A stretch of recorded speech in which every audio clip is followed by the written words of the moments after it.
So Anna, here we are. We're back. This Yeah. is I've been on Twitter all morning with regards to this, and people are like psyched, but like fans are hyped in a way that it's like a frenzy. Are you Yeah. ever used to that now?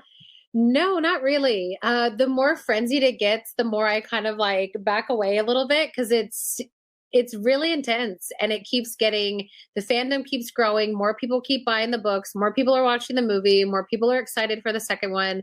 So I think I just kind of like watch the tornado happen. It feels pretty intense.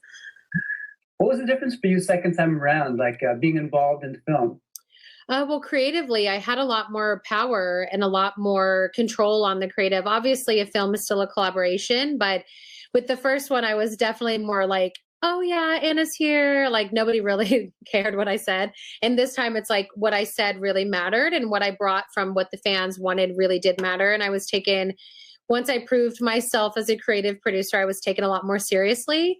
And once I, was really out there at 5 a.m. and not just hanging out and all these things, I got to learn a lot.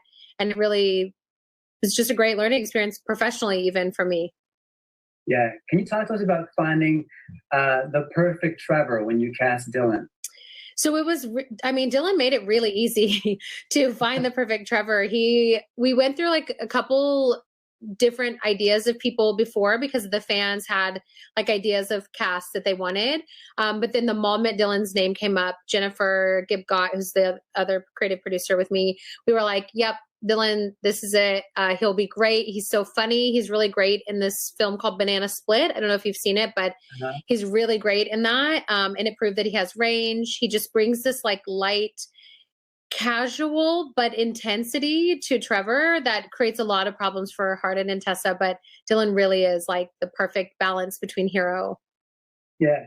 When you see an actor portraying your character on screen, does that sort of change your own dynamic, like your own relationship with that character? Does that open up parts of the character that you didn't think maybe you had thought of before? How does it change things for you?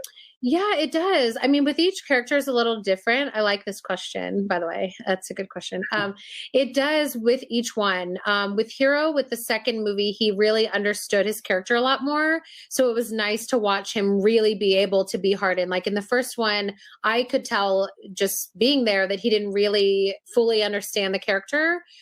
Because you only know what's on the page, So that was really cool to watch him really embody Hardin. And then with Dylan and Trevor, Dylan kind of made Trevor his own thing. And it was really cool to watch because he actually improved the character. While I was writing after, Trevor just got on my nerves, and he was really just like a plot device to drive the characters crazy, and Dylan really brings him to life. And Josephine, since day one, has always been just spot on with Tessa. So with her, it was just watching her evolve with the character was really cool, but she's always just been like top of her game, Tessa, all day, every day. Yeah.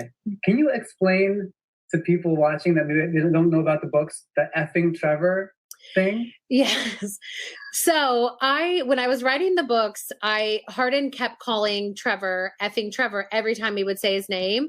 And I didn't really even notice it. Like I knew he was doing it, but I didn't really think of it. And then the fans in the comments on Wattpad, which is basically a virtual writing platform, started commenting like effing Trevor, effing Trevor, effing Trevor. And then they started making their own t-shirts and all this stuff. And I'm like, it became its own tagline even more than I ever intended it to be. So now it's just literally like effing Trevor is Trevor, and that's his name, and that's who he is.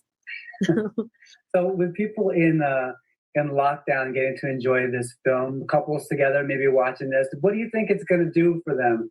Are they going to be like looking at their own relationships, maybe blowing them up, or are they going to be all making babies? Like, what's going on? What do you want? I think there's going to be both. I think it's going to be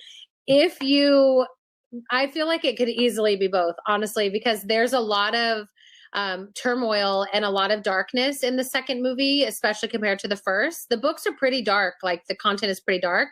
And the first movie isn't necessarily representative of that. So with this one, I think there's going to be a lot of people reflecting on themselves or the relationships they're in.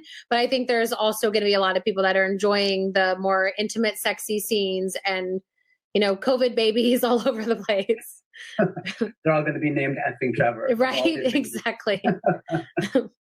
So after this whole thing ends, like, are we going to see book 3, book 4? Like, are we getting back in filming mode? Like, what's the deal?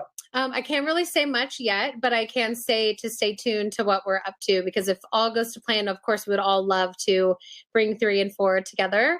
So we'll see.